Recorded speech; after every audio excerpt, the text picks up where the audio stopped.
Have you ever stopped to think that your thoughts aren't just, well, thoughts? That they aren't just these invisible, fleeting things that pop into your head and disappear? Because what if every single worry, every flash of inspiration, every little piece of self-criticism is actively, physically, rewiring the structure of your brain? In this explainer, we're going to dive into the science that shows how our inner voice is literally building the mind we live in, day by day. So let's take a look at the blueprint. This right here, this is the core idea for everything we're about to talk about. I want you to start thinking of your brain not as some fixed object you were born with, but as a building that is always under construction. And you, with every single thought you choose to repeat, you're the lead architect.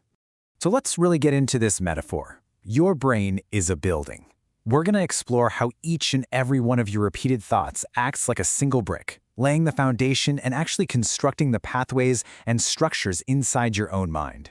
Okay, so here's how it works. Every time you have a thought, it's like you're paving a tiny little path in your brain. It's a neural pathway. Now repeat that thought, and it's kind of like driving over the same dirt road again and again and again. You know what happens, right? Eventually, that road becomes a deep, wide, multi-lane superhighway. And your brain, because it's all about efficiency, will always choose that easy highway. And that's how a conscious thought turns into an unconscious, automatic reaction. But here's the flip side. What if the highways we're building are leading us to places we really don't want to go? This is where we look at the darker side of this whole process, the unintended and genuinely damaging architecture that chronic negativity can build inside our own skulls. So this is the most important point I want you to get. We are not talking about feeling bad here. This isn't a metaphor. We are talking about measurable, physical damage. I mean, top-tier research from places like Harvard, Yale, and Stanford all confirms it. Persistent negative thinking actually alters the physical shape of your brain. This is biology, not just psychology.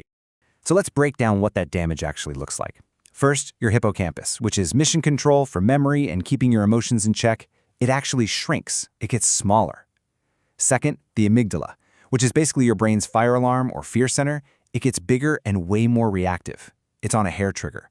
And all of this is happening in this chemical bath of cortisol, a stress hormone that literally stops the brain from being able to heal itself. It's like a slow, steady poison that's powered by our own thoughts. And this is how it becomes a horrible, self-fulfilling prophecy. Something happens, a trigger, right? And it fires off that automatic thought from one of your superhighways, I can't handle this. Your amygdala freaks out, anxiety spikes, and cortisol floods your system, which makes it harder to concentrate. That leads to mistakes or just avoiding the situation, which your brain then uses as proof to reinforce the original belief. See, I knew it, I am weak. This isn't some character flaw, you know? It's a biological loop that's running on autopilot. Okay, I know. That was the bad news. But here is the absolutely incredible part. None of that damage is permanent. Not a bit of it. We can become conscious architects and use the exact same process that built those old rickety structures to build new, better ones. This is all thanks to a principle called neuroplasticity. And honestly, it is the most hopeful idea in all of modern neuroscience. It just means your brain is constantly remodeling itself based on your experiences and, this is the crucial part, based on your thoughts. And this ability, it doesn't fade away when you get older. But, and this is a big but, it doesn't happen just because you wish for it. It takes intentional, regular practice. So how long does this take? Well, a huge study from Harvard Medical School gave us a pretty stunningly clear answer. Just 8 weeks. That's it. That's how quickly we can see measurable physical changes in the brain's actual structure. And what kind of changes are we talking about? Well, the studies showed that people who did regular mindfulness practice literally grew denser gray matter in their prefrontal cortex. That's the home of logic, reason, all the good stuff.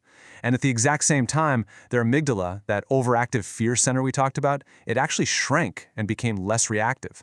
This isn't a placebo effect, folks. This is a physical renovation of the brain. Okay, so we know it's possible, and we know it can happen pretty fast. So now, let's get into the nitty-gritty, the how. What are the specific things you need to do to kickstart this rebuilding process and actually make it stick? First things first, we have to understand why just trying harder or using willpower almost never works. When you're stressed, your brain goes into threat mode. Your amygdala comes online, and to save energy, it literally takes your prefrontal cortex, your logic center, offline. You are biologically incapable of being calm and rational when your brain thinks it's under attack.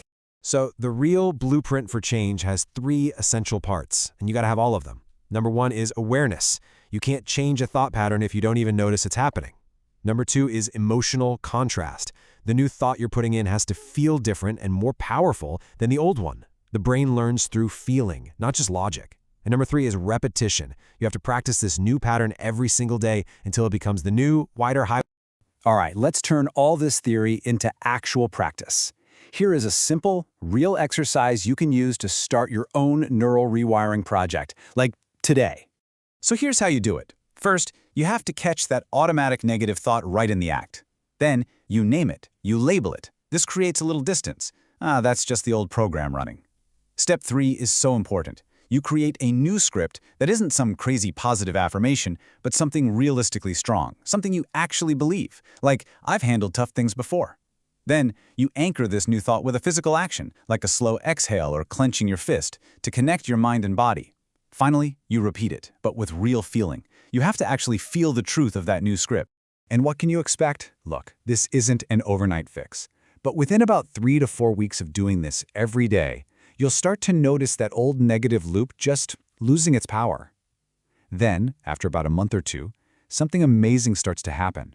Your brain actually starts choosing the new pathway more automatically.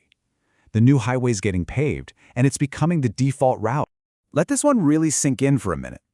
What if who you are, your personality, your tendencies, your so-called character, what if it isn't this fixed, set-in-stone thing?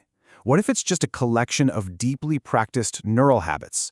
Habits that, as we just saw, can be noticed, challenged, and completely rewritten. So as we wrap this up, I'm going to leave you with the same idea we started with. But now it's a question for you. Knowing what you know now, that every thought is a brick, every repetition is a new layer on the wall, what kind of mental architecture are you choosing to build for yourself starting right now?